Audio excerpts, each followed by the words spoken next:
Hello, lads and lassies. Today we're decorating cookies for St. Patrick's Day that the Leprechaun is sure to trade his gold for. So grab your cookie decorating supplies and let's decorate some top hats. So I'll start off by telling you that I'm using about a 15-second royal icing, and I'm just going to outline the bottom part of the hat here, and then I'll put a little squiggle in the middle so that I'm hoping to avoid a crater in this small area. And then I'm going to go ahead and outline the top 2/3 of this cookie as well, and then we'll flood this cookie in. But I really love this cookie getter because it's so versatile and there's so many uses for it.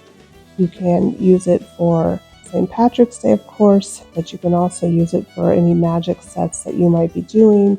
You can use it for a Frosty the Snowman type set. You can use it for weddings or New Year's. There's so many ways you can decorate this hat. You can even turn it upside down and it could become a flower pot. So it's just one of my go-to cookie cutters that I find that is so useful for so many different things.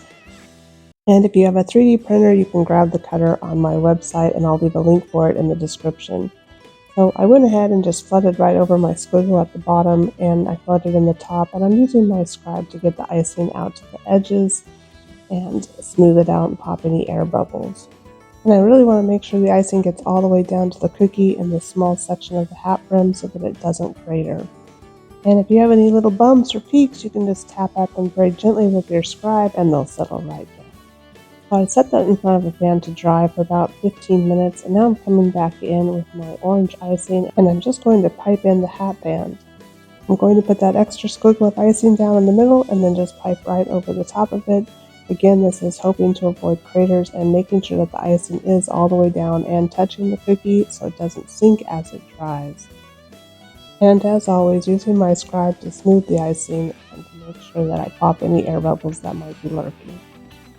And I set that aside to dry again, and now I'm just coming back in with a 15-second royal icing in yellow and piping a belt buckle on this hat band. And then these cookies will be done. They are part of the cookie set I'm offering for St. Patrick's Day this year.